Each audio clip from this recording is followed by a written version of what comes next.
Now we have a slightly different technique called screening. More relevant for Navy stuff. By the way, everything I've gone over here, let's be clear, when it comes to how the Navy operates, this is all unclassified. Just to be clear, it's it's all decades old techniques, and it's not complicated techniques that like would be a state secret. It's just how to maneuver on a maneuvering board. However, screening is something more common with the Navy, especially for like photo ops when you want ships to be kind of maneuvering together. How it fundamentally starts is if we've got multiple ships. Here we've only got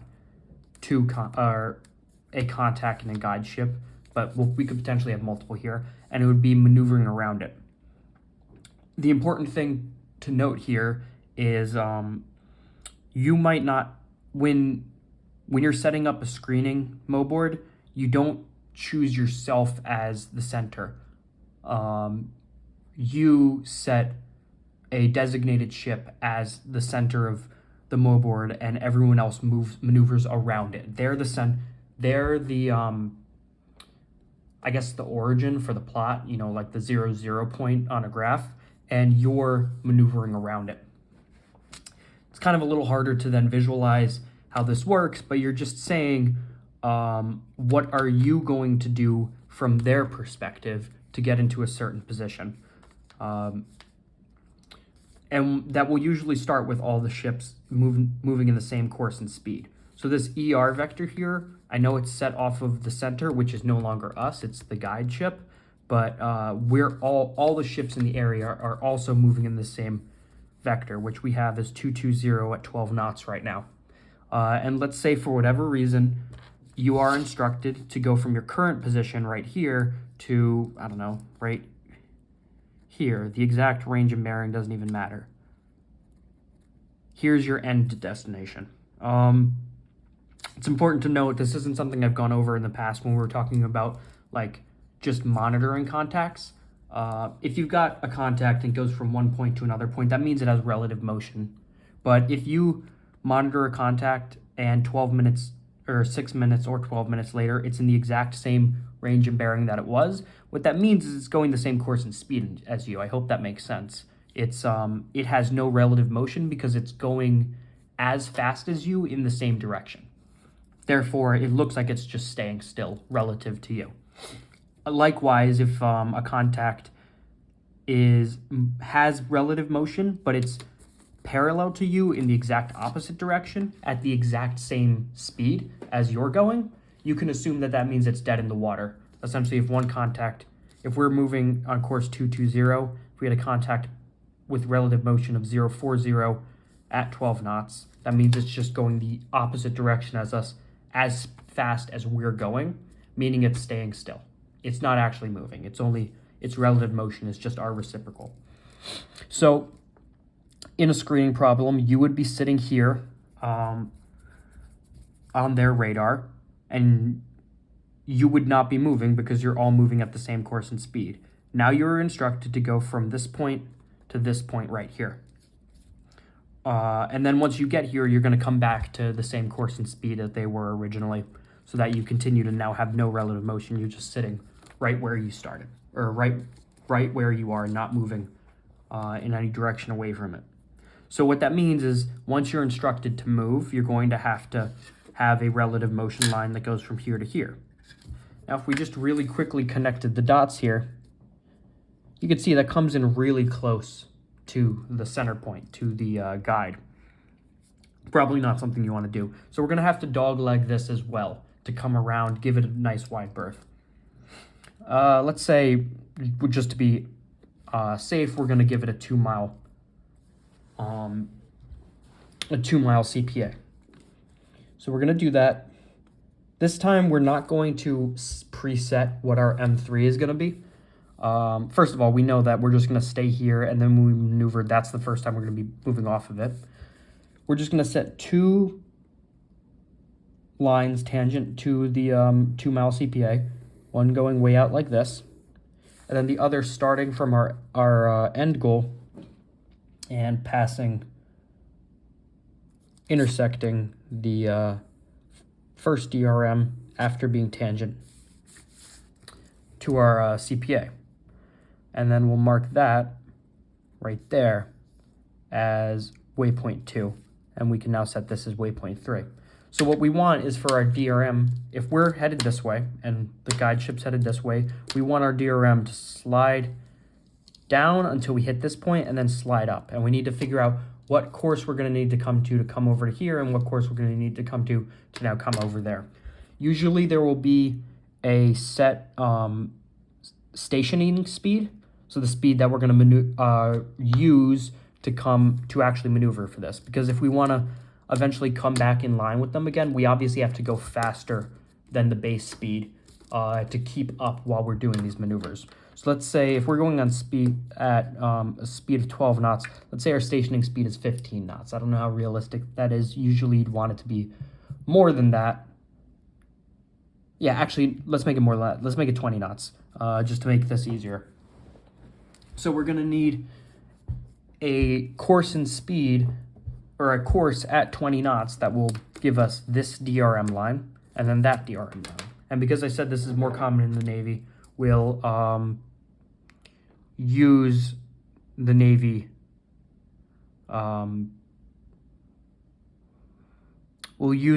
system. So how we're going to do this, it's going to be different than before. I'm going to reverse the direction that I draw our RM, which is not going to make sense at first, but I'll explain it. So we take our DRM here for our first course change, and we slide it down to ER, and then we're going to draw it out going this way. Now you'd expect RM to go that way because we want to go that way, but we're having it go this way because you have to remember this, even though this is on the guide ship, because the guide ship is at the center of the scope, we're still thinking of ER here as,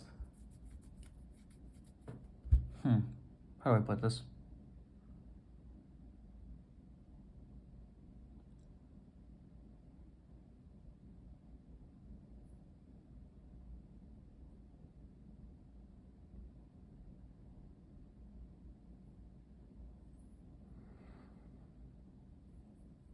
We want their relative motion to go this way.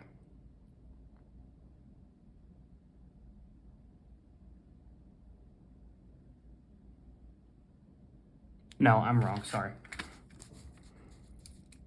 We're going to go this way. So ER now is from the perspective of the guide ship. So we can now think of this almost as EM. Essentially, this is EM. And we're going to find what our ER has to be. You could also, what I've seen people do is they flip the values, and now we keep ER that way, and then we act like, well, it's hard to explain. Anyway, this is EM because this is still the course and speed that the guide is going. Now I'm going to have to extend it out a little further. The course and speed we need to make, remember, we need speed of 20 knots. So we're going to find where it intersects the value that's worth 20 knots. And because we're using the 5-to-1 scale, 20 knots is equivalent to the 4th ring. So we connect the lines here.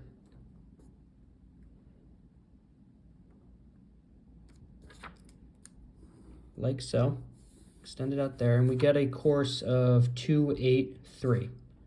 So new course number 1 is 283. We label that as R, or R prime. So you can see the RM line is going the opposite from the RM line we planned out here, and that's because this is their motion relative to us. So while we'll be going, if we set the scope as the guide ship, we'll be going this way. The equivalent is them going that way, and that's what we'll be seeing on our radar. You could set it up the other way where you think of ER as them, and then EM is us, in which case RM would be going this way. Remember, which which contact is labeled as, or which point in the triangle is labeled as E versus R is based on which contact you're considering to be the basis, what you're basing all of your motion off of. In this triangle, we're conceptualizing it as relative motion relative to us. But in this diagram, we're conceptualizing relative motion relative to them, which is why these vectors go in opposite directions. But ultimately, they mean the same thing. It would still be achieved by this point ship here, whether it's us or whether it's them, going on this course. So in other words, you set up the triangle, and you find that your new course will be 283. So you have to turn to 283 if you want to follow this first DRM. Now we need to know how long it's going to take to get here so we can plan out our next course change. So remember, you measure out the distance of the RM vector. And bring it over here. Appears to be 18 knots. Okay, 18 knots. Then you measure out the distance of this first DRM line to see how long we're going to be traveling along 18 knots. 4.2 nautical miles.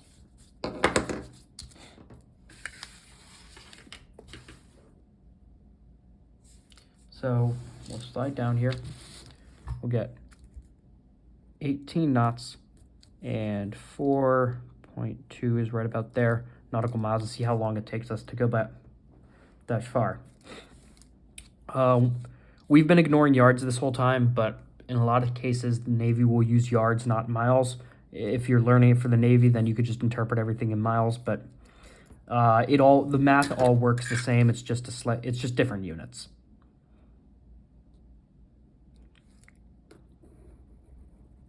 So we get a little under 14 minutes. So we're going to turn to course 283 for 14 minutes. And once we get to this point here, and we'll know we're at that point because we'll measure out that the guide ship bears, remember, from us to them, the bearing would be going this way. So the guide ship would bear right around 204 at a distance of a little over 2 miles. Let's see. 2.3 or 2.2 miles.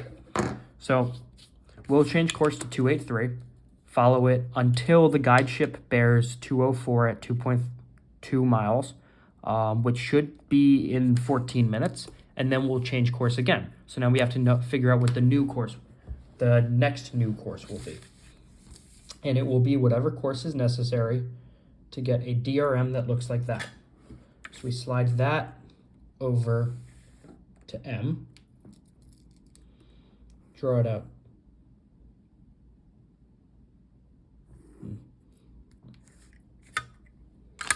Draw it out the other way. See, this is what I mean by it can get confusing, but we want their relative motion to be going this way, so the RM has to be drawn out in the opposite direction.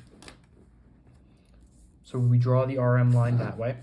And then we find where it intersects the fourth ring because we're still moving at 20 knots. Bring it out to here and extend that forward to see where it passes. Looks like 249. So new course number 2 is 249. We'll label that R double prime. Okay, so after we get to this waypoint number 2, we will now come to 249, and that will have us follow this direction of relative motion until we reach here. Once again, we now have to predict how long it's going to take us to get there. So we measure out the new RM vector, figure out its length.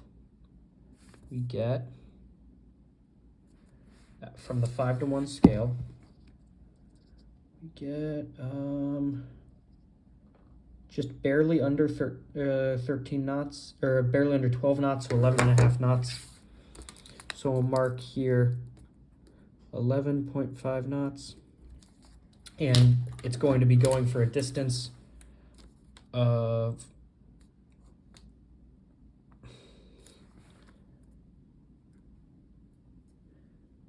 4.2 miles, which happens to be, okay, these two lines happen to be identical in length. That's just coincidental, but 11.5 knots. You can see that the length of the vector changes even if the lines are the same length, because here we were kind of going more against the direction of the guide, which means that our RM vector is going to be larger. Here we're trying to catch back up, so it's going to take a little longer. So we connect it this way, and we get 22 minutes. So it's going to take 14 minutes to get from waypoint 1 to waypoint 2. Then we're going to change course to 249, and it'll take us an additional 22 minutes to get to waypoint 3. We'll be at waypoint 3, first of all, knowing that it should be 22 minutes after our second course change. And secondly, because now the guide will be bearing, about 124, with us bearing, 306. So they'll bear 124, we'll bear 306 to them, and they will be at a range of what looks like 4 miles.